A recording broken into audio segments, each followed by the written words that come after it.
5, 4, 3, 2, 1, 0.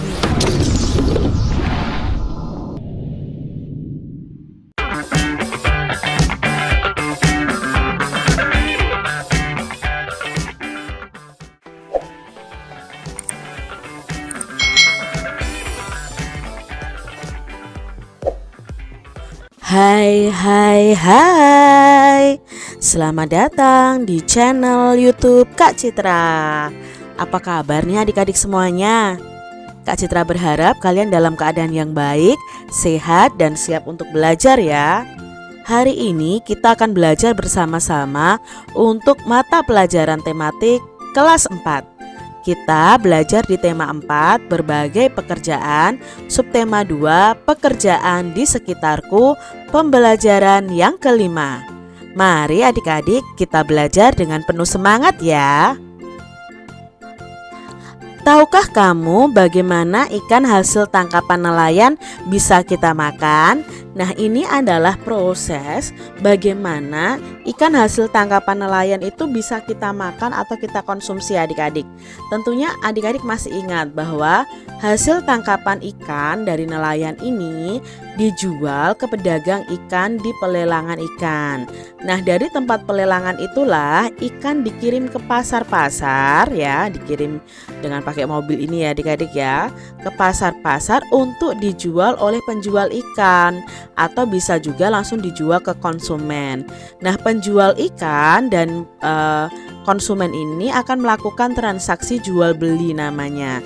Nah, ketika kita berada di pasar ya untuk berjualan atau kita mau membeli sesuatu, kita harus menjaga kebersihan pangan dengan cara mencuci ikan sampai bersih. Nah, setelah ikan dibeli sampai rumah oleh ibu, digoreng atau dimasak apa begitu ya. Nah, lalu akhirnya kita bisa mengkonsumsinya. Nah, inilah proses di mana hasil tangkapan nelayan itu ikannya bisa kita makan sampai sekarang adik-adik. Apakah adik-adik suka makan ikan? Ya, ikan itu banyak mengandung omega 3 adik-adik. Jadi kalian harus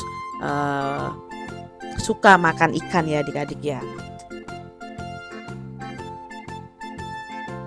Nah, di sini ada jenis kegiatan ekonomi pada gambar di atas, yaitu kegiatan perdagangan atau kegiatan jual beli adik-adik. Jenis barang yang dijual belikan adalah ikan. Jenis pekerjaan yang terlibat dalam kegiatan tersebut itu ada nelayan, ada pedagang ikan, ada pengangkut barang. Nah, hasil dari setiap pekerjaan, nelayan itu menghasilkan ikan atau menghasilkan barang-barangnya ikan yang dia tangkap. Pedagang ikan itu memperoleh untung dari penjualan ikan juga. Jadi di sini pedagang itu mendapatkan uang karena dia menjual barang. Nah, barangnya yaitu ikan. Sedangkan tukang angkut barang itu mendapatkan upah atau gaji ya. Itu dari tenaganya. Berarti tukang angkut barang ini menjual jasa, bukan menjual barang. Lalu penjual ikan akan memperoleh keuntungan dari hasil penjualannya. Itu juga sama-sama menjual barang. Jadi setiap pekerjaan itu ada yang menghasilkan barang, ada yang menghasilkan jasa. Adik-adik harus ingat yang menghasilkan barang ya, seperti nelayan, petani, peternak, itu menghasilkan barang. Sedangkan yang menghasilkan jasa contohnya guru, dokter, polisi. Ya, adik-adik harus tahu itu. Pada pembelajaran sebelumnya, adik-adik telah membuat gambar tentang sikap yang mencerminkan sila kedua Pancasila. Mari kita diskusikan bersama-sama. Nah, ini adalah contoh gambar yang menerapkan sila kedua Pancasila. Berbagi dengan teman, menolong orang lain, itu sesuai dengan sila kedua Pancasila. Kita ingat lagi, Pancasila sila kedua itu simbolnya adalah rantai. Nah, bunyinya adalah kemanusiaan yang adil dan beradab. Mata rantainya sendiri di sini ada dua bentuk, yaitu segi empat dan lingkaran. Nah, bentuk segi empat itu melambangkan laki-laki, sedangkan yang lingkaran itu melambangkan perempuan. Mata rantai ini saling berkaitan, melambangkan bahwa hubungan manusia satu dengan yang lainnya itu perlu bersatu dan saling membantu sehingga bisa menjadi rantai yang kuat adik-adik ya. Jadi kita harus tetap bersatu walaupun berbeda jenis kelamin, berbeda agama, berbeda suku bangsa, tapi kita harus tetap saling membantu supaya kita tetap kuat adik-adik sebagai bangsa Indonesia. Nah, di sini sila kemanusiaan yang adil dan beradab itu mempunyai makna. Makna yang pertama adalah setiap manusia itu setara dan sejajar.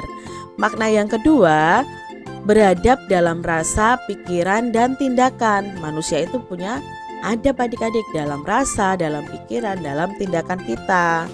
Lalu di sila kedua ini maknanya anti penjajahan. Kita tidak boleh menjajah orang lain. Loh, menjajah orang lain dengan apa Kak Citra? Ya misalnya dengan mengejek atau membuli. Itu artinya kita sudah menjajah orang lain. Dan sila kedua tidak memperbolehkan kita seperti itu adik-adik. Mengutamakan kebenaran dan keadilan. Nah, ini makna dari sila kedua Pancasila. Begitu tadi adik-adik pembahasan kita di tema 4, subtema 2, pembelajaran yang kelima. Semoga video pembelajaran ini bermanfaat ya untuk adik-adik semuanya. Dan sampai jumpa lagi di video pembelajaran Kak Citra selanjutnya. Tuhan memberkati. Jangan lupa tekan tombol subscribe, lalu tekan loncengnya, tekan juga tombol like, lalu share ke media sosial kalian. Jangan lupa untuk ikuti media sosial Kak Citra. Terima kasih.